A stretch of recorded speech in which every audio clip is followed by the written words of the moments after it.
Hello everyone, আজকে আমরা আলোচনা করব ক্লাস 12 এর 4th সেমিস্টার একটি বিখ্যাত কবিতা দ্য গ্রিন হাউস ইফেক্ট। কবিতাটি লিখেছেন কার্ল ডেনিস।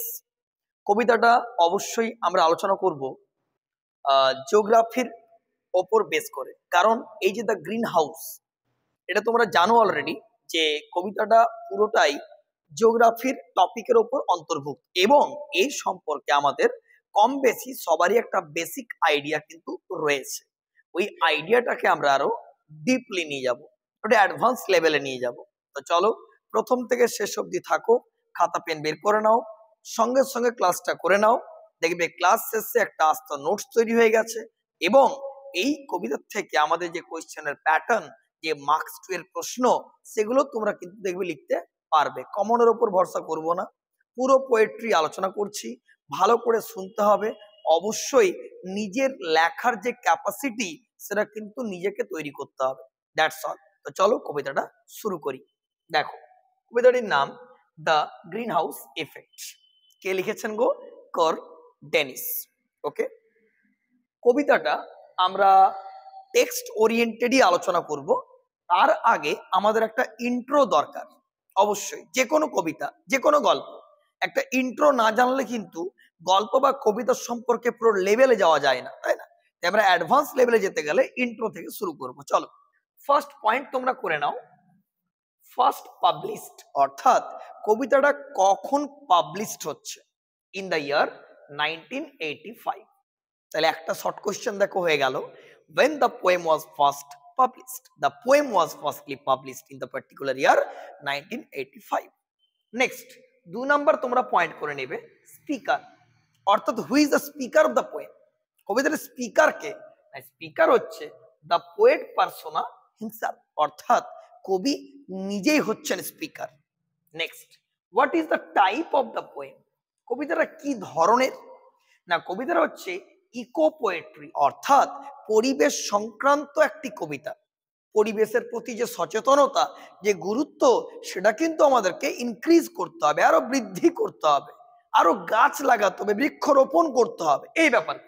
Next, form. কবিতাটা কোন ফর্মে লেখা হচ্ছে? না, কবিতাটা একটা ফ্রি ভার্স, অর্থাৎ তুমি লিখতে পারো একটু ব্র্যাকেটে মুক্ত ছন্দ, অর্থাৎ কবিতার কোনো রাইম স্কিম নেই। স্কিম তো তোমার করতেই পারো, আলাদা ব্যাপার, বাট কবিতাটা মুক্ত ছন্দে লেখা হয়েছে, ফ্রি ভার্স। অর্থাৎ অনেকটা তো মনে হবে আমি প্রোজ পড়ছি, এইরকম, তাই এটা ফ্রি ভার্স বলা হচ্ছে। আশা করব এই 4টা পয়েন্ট আমাদের কিন্তু ক্লিয়ার হয়ে গেল এবং তোমরা নোট ডাউন করে ফেলেছো। ক্লিয়ার? এরপর আমাদেরকে জানতে হবে এই যে গ্রিন হাউস ইফেক্ট, এই জিনিসটা কি, তাই না? কবিতাটা তো আমরা আসবোই, তার আগে আমাদের যে বেসিক নলেজ বা প্রাইমারি আইডিয়া গুলোকে ক্লিয়ার রাখতে হবে। চলো এই জায়গাটা আমরা একটু মন দিয়ে পড়ি। কি লিখেছি গো? It is the process. খুব মন দিয়ে বোঝো, এটা হচ্ছে এমন একটা পদ্ধতি বা প্রসেস। কোনটা? এই গ্রিন হাউস ইফেক্টটা। ওয়্যার, যেখানে গ্যাসেস, এই গ্যাসেস বলতে কি গো? তুমি CO2 বলতে পারো, CH4 বলতে পারো, অর্থাৎ কার্বন ডাইঅক্সাইড আছে, মিথেন আছে, জলীয় বাষ্প আছে। এরা ইন আর্থ, পৃথিবীতে, অ্যাটমসফিয়ার, যে পরিবেশের ট্র্যাপ হিট, অর্থাৎ যে হিটটা আছে, উষ্ণতাটা আছে, সেটাকে ট্র্যাপ করে ফ্রম দ্য সান, অর্থাৎ সৌর থেকে, সূর্য থেকে। ওয়ার্মিং দ্য প্ল্যানেট, অর্থাৎ উষ্ণতা দেয় গ্রহকে, much like glass trapping heat in a greenhouse. ঠিক সেইভাবে, যেমন ভাবে গ্রিন হাউসে ধরে রাখে উষ্ণতাটাকে আকর্ষণ করে। অর্থাৎ কি হয়, যেগুলো বরফের দেশ, সেখানে কাঁচের যে, দেখবে একটা ছবি আসছে স্ক্রিনে, সেই ছবিটাকে লক্ষ্য করো। সেই ছবিটা দেখো যে একটা কাঁচের ঘর, ওখানে অনেক উদ্ভিদ রয়েছে এবং সূর্য কিরণ দিচ্ছে, ঠিক আছে? তা সেই উদ্ভিদগুলো কি করছে না, সেই কিরণটাকে নিচ্ছে, কিন্তু সেই রেটা আর কিন্তু বাইরে যাচ্ছে না। বুঝতে পারছো ব্যাপারটা? ঠিক সেইভাবে এই গ্যাসগুলো কি করে, সৌর কিরণটাকে আটকে রাখে। কিন্তু আজকের ডেটে কি হচ্ছে না, এত দূষণ, এত কলকারখানা, এর ফলে উষ্ণতাটা প্রচন্ড পরিমাণে বেড়ে যাচ্ছে, CO2 CH4 প্রচন্ড পরিমাণে বাড়ছে, তাহলে কি হচ্ছে, মেরু স্তরের বরফগুলো গলন শুরু হচ্ছে, সমুদ্র জলতলের যে উচ্চতা, বুঝতে পারছো, তো সেই যে ব্যাড ইফেক্ট বা ইম্প্যাক্ট গুলো আমাদের কিন্তু মানব সমাজের উপর এসে পড়ছে, বুঝতে পারছো।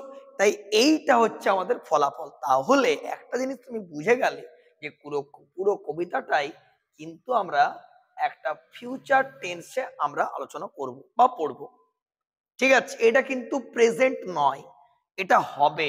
তাহলে তিনি দেখো 1985-এ একটা ফিউচারের কথা বলছেন, আমরা তো আজকে 2025-এ দাঁড়িয়ে আছি, কিছুদিন 26-এ চলে যাবো আমরা, বুঝতে পারছো।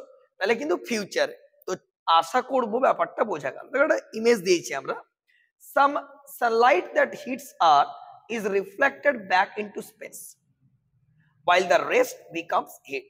আদার্স যে উষ্ণতাটা সেটা কিন্তু হিট করতে সাহায্য করে, greenhouse gases absorb and redirect heat radiated by earth and insulating it from heat loss to space, অর্থাৎ লস টু স্পেস, অর্থাৎ যে ওই উষ্ণতাটা আছে সেটা যখন বিকিরণ করে অর্থাৎ ফিরে যাওয়ার চেষ্টা করে, তখন এই যে CO2 বা CH4 সেগুলো কিন্তু কি করে আটকে রাখে, বুঝতে পারলাম ব্যাপারটা। এরপর আমরা কবিতায় দেখো ফিরে আসছি, have a look on your text. দেখো দ্য গ্র্যাজুয়াল, প্রথম প্রশ্ন, স্যার গ্র্যাজুয়াল মানে কি? গ্র্যাজুয়াল ওয়ার্ডটার মানে হচ্ছে ধীরে ধীরে, ঠিক আছে। তাহলে এই যে আমরা লিখলাম গ্র্যাজুয়াল ওয়ার্মিং ট্রেন্ড, এই ট্রেন্ড ওয়ার্ডটার মানে আমরা বলবো প্রবণতা, ওয়ার্মিং মানে তোমরা জানো অলরেডি উষ্ণতা, তাহলে এই যে ধীরে ধীরে যে উষ্ণতার প্রবণতাটা, ট্রেন্ড বা প্রবণতাটা কি হবে, লাইকলি, লাইকলি মানে কি গো, সম্ভবত, গো অন মানে বাড়তেই থাকবে বা চলতেই থাকবে। তাহলে 1 নাম্বার লাইন ক্লিয়ার করলাম, আমি বারবার করে বলছি ফিউচার টেন্স, অর্থাৎ এটা একটা ফিউচারের ওপর, কিন্তু তুমি এটাকে প্রেডিকশন বলবে না, it's not about the astrological prediction, it's all about the historical warning, অর্থাৎ ঐতিহাসিক একটা সচেতনতা, সেটা কিন্তু আমরা আলোচ্য কবিতায় পাবো। দেখো তাহলে ধীরে ধীরে যে উষ্ণতাটা সেটা কি হচ্ছে গো, প্রবণতাটা দিনের পর দিন গো অন, গো অন মানে লিখবো ইনক্রিজ, আপলিফট অর্থাৎ বেড়েই চলেছে, বাড়ছে, অ্যান্ড এবং দ্য গ্রেন বেল্ট। এবারে স্যার গ্রেন বেল্ট মানে কি? গ্রেন বেল্ট মানে ধরো এটা একটা বেল্ট, আমরা বলি তো বেল্ট কি জন্য, কোমরে আমরা বেল্ট করি, তাই তো ব্যালেন্সটা ঠিক রাখার জন্য, সেই রকম এখানে গ্রেন যে GRAIN এই ওয়ার্ডটার মানে হচ্ছে গো শস্য, আর বেল্ট মানে কি, পুরো শস্যাবৃত, তাহলে আমরা কি বলবো না শস্য উৎপাদক অঞ্চল সমূহ, ব্যাপারটা ক্লিয়ার, কারণ আমরা এস যোগ আছে পাচ্ছি, গ্রেন বেল্টস বলেছি, তাহলে যে শস্য উৎপাদক অঞ্চলগুলো রয়েছে বিগিন শুরু করেছে, টু স্লাইড, স্লাইড মানে কি মুভ, SLIDE, এটা মানে লিখবো কি গো, মুভ, অর্থাৎ সরতে শুরু করেছে, কোন দিকে গো না, টু দা পোলস, পোলস বলতে নর্থ পোল সাউথ পোল, তাই না, উত্তর মেরু এবং দক্ষিণ মেরু, এই দিকে সরতে শুরু করেছে, ক্লোজার, ক্লোজার মানে কি ভেরি নিয়ার, খুব কাছাকাছি। তাহলে শস্য উৎপাদক অঞ্চলগুলো আস্তে আস্তে যাবে, যে পরে উঠবে কোথায় না পোলসে, বুঝতে পারছো। এবারে তুমি বলো স্যার বরফে ঢাকায় কি করে চাষবাস হবে, হবে না, আমি আবারও বলছি ফিউচার টেন্স। এবার ধরো বরফ গলে গেল, এত উষ্ণতা বৃদ্ধি পেল গ্রিন হাউস ইফেক্টের ফলে, পুরো বরফ গলে গেল, সেই জায়গায় অবভিয়াসলি গ্রেন বেল্ট তৈরি হবে, শস্য উৎপাদক অঞ্চল সমূহ তৈরি হবে। আশা করব ক্লিয়ার হচ্ছে। দেখো দ্য প্লেন স্টেটস, অর্থাৎ সমতল ভূমির যে অঞ্চলগুলো, ঠিক আছে, এখানে মেনলি ফোকাস করা হচ্ছে এটা আমেরিকার যে মধ্যবর্তী অঞ্চলগুলো রয়েছে না, সেই অঞ্চলগুলোকে ফোকাস করা হচ্ছে এই প্লেনস স্টেটস বলতে, অর্থাৎ সমতল ভূমির অঞ্চলগুলো মানে আমেরিকার মধ্যবর্তী অঞ্চলগুলো উইল বি অ্যাবান্ডান্ট, ভাই অ্যাবান্ডান্ট ওয়ার্ডটার মানে লিখবো রিজেক্টেড। তোমরা বাংলায় লিখে রাখতে পারো রিজেক্টেড হয়ে যাবে, অর্থাৎ অ্যাবান্ডন্ড হয়ে যাবে কোনগুলো গো, না এই প্লেন স্টেটস গুলো। অ্যাজ জায়েন্ট ডাস্ট বোল, এই জায়েন্ট ডাস্ট বোল মানে লিখবে বিশাল ধুলোময় এলাকা। অর্থাৎ এখানে 1930 একটা হিস্ট্রিক্যাল আমরা অ্যাওয়ারনেস কিন্তু পাবো, যেখানে সবকিছু ধুলোময় হয়ে গেছিল, অর্থাৎ জায়গাটা কিন্তু পুরোপুরি অ্যাবান্ডেন্ট হয়ে গেছিল। সেই রেফারেন্স তিনি এখানে আমাদেরকে দিচ্ছেন। গ্রিনল্যান্ড, গ্রিনল্যান্ড হচ্ছে নর্থ অর্থাৎ উত্তর গোলার্ধের দিকে, নর্থ রিজিয়নে আমাদের একটা অবস্থিত একটা দ্বীপ বা একটা আইল্যান্ডে হচ্ছে আমাদের এই গ্রিনল্যান্ড, যেটা কিন্তু অটোনমাস অর্থাৎ স্বশাসিত। ব্যাপারটা বোঝা গেল, মানে নিজেরা ওই দ্বীপটাকে কিন্তু শাসন করে, সেটা হচ্ছে গ্রিনল্যান্ড। আর একটা পাচ্ছ তুমি আন্টার্কটিকা। তুমি এটা জানো দক্ষিণ গোলার্ধে অবস্থিত একটা মহাদেশের নাম হচ্ছে আন্টার্কটিকা, যেটা পুরোটাই বরফে মোড়া বা বরফে ঢাকা। তাহলে Greenland and Antarctica will join, অর্থাৎ যুক্ত হবে দ্য নিউ গ্রেট পাওয়ার্স, অর্থাৎ বিশাল শক্তিশালী দেশে কিন্তু জয়েন করবে। গ্রেট পাওয়ার্স বলেছে মানে অনেকগুলো দেশের কিন্তু তিনি এখানে রেফারেন্স দিচ্ছেন। ইভেন, এমন কি, ইভেন মানে কি লিখবো গো, এমন কি, ইফ যদি we play them off against each other, মানে যদি আমরা বৃহৎ দেশগুলিকে একে অন্যের সঙ্গে যদি কলহ বা ঝগড়া লাগিয়েও দিই, যদি বিশাল দ্বন্দ্বও লাগিয়ে দিই, ফর মোর এইড, আরো সাহায্যের জন্য।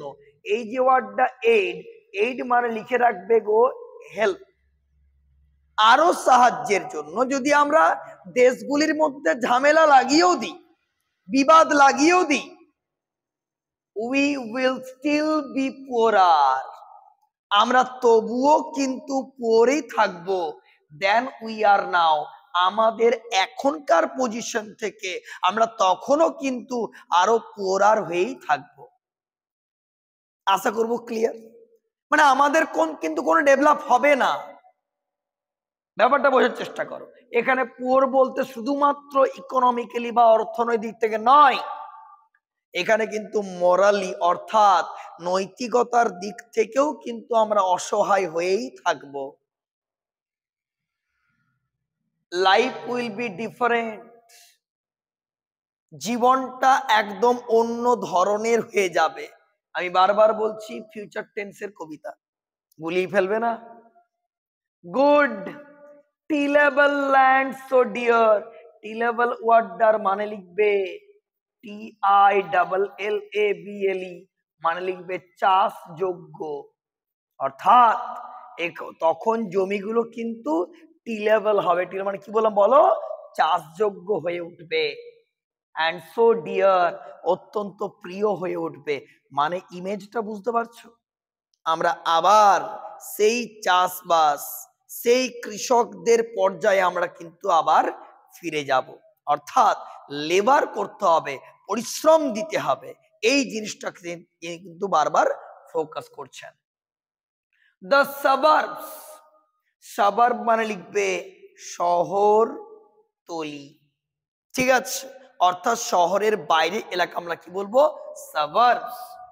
Will give way to farms the cities, অর্থাৎ গিভ ওয়ে মানে কি চলে যাওয়া, ছেড়ে দেওয়া, farms the cities fill up পরিপূর্ণ হবে আবার কার দ্বারা গো, পিপল দ্বারা, too poor to own cars, মানে মানুষজনরা আবার শহরতলি এলাকায় ফিরে যাবে, যারা যেগুলো এখন সিটিজ বা টাউনস সেগুলো, এবং মানুষরা আবার গরিব হয়ে যাবে, too poor to own cars, that means they will unable to buy car. তারা কিন্তু কোনো গাড়ি কিনতে সক্ষম হবে না। তাই তারা কি থাকবে গো, তারা কিন্তু আরো পুয়ার হয়ে যাবে, আরো গরিব হয়ে যাবে। ওয়াকিং টু ওয়ার্ক, তাদেরকে কাজে যেতে হবে হেঁটে হেঁটে।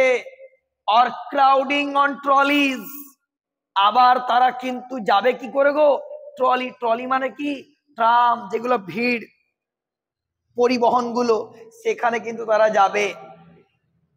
We will move down streets line, আমরা কিন্তু আবার ফিরে যাব কোথায়, সেই স্ট্রিটে। স্ট্রিট মানে জানো তোমরা রাস্তা, লাইন যেখানে সারি সারি সাজানো থাকবে কি গো, প্র্যাকটিক্যাল নাট ট্রিজ, অর্থাৎ ব্যবহারিক বাদাম গাছ তিনি বলছেন।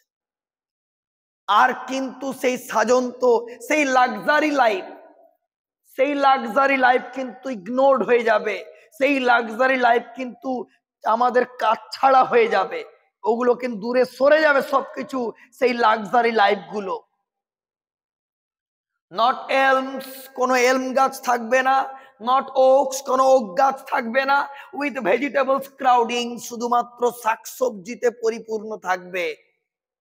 ঘরের উঠোনে দেখবে অনেক ফুল গাছ, ইউক্যালিপটাস গাছ, কিন্তু ওগুলো থাকবে না। কি থাকবে, ভেজিটেবল, শাকসবজি থাকবে। দ্য ফ্রন্ট লনস, লনস মানে লিখবো ঘাসে ঢাকা জমি, ওটাকে আমরা কি বলবো, লনস। অবশ্যই লিখে রাখবে, ঘাসে ঢাকা জমি। দ্য ট্যাক্স বেস, অর্থাৎ ট্যাক্স মানে তোমরা জানো কর, খাজনা। উইল বি টু স্মল, ট্যাক্সের পরিমাণ কমে যাবে। ভাই পাবে কোথায় ট্যাক্স মানুষ, রোজগারটাই তো কমে যাবে।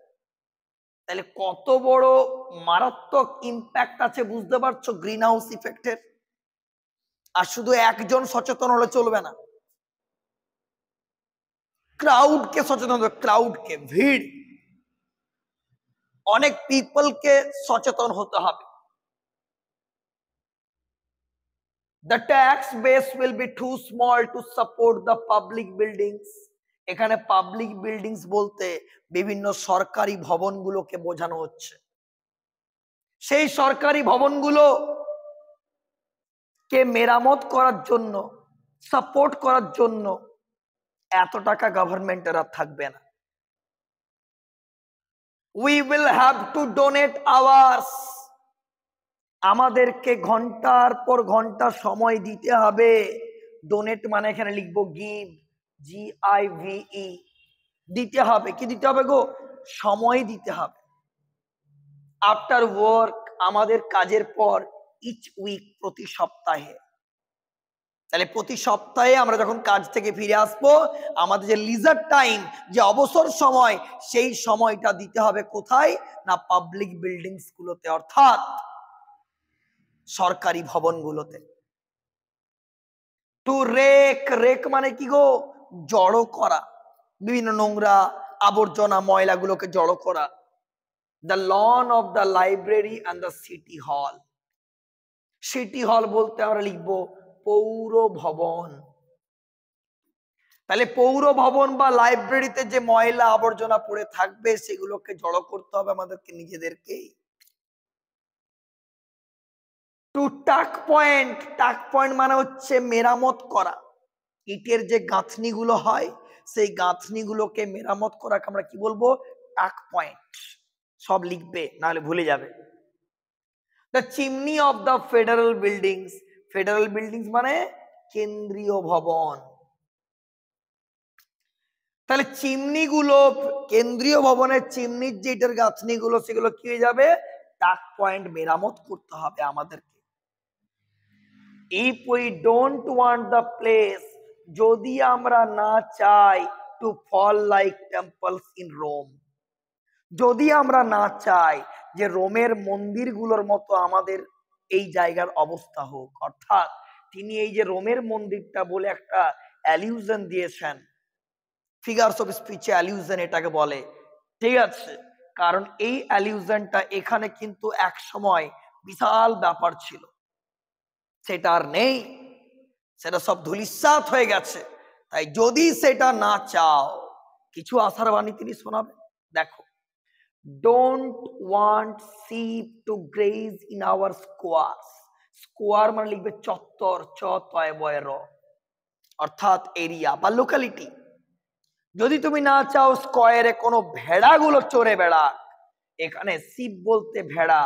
একটা জেনে রাখবে, ভেড়া কিন্তু ইনোসেন্সের সিম্বল, এটা নিষ্পাপ। ঠিক আছে, যাই হোক, অ্যাজ দে গ্রেজ, যেহেতু তারা চড়ে বেড়ায়, in the forum of the 1000 years.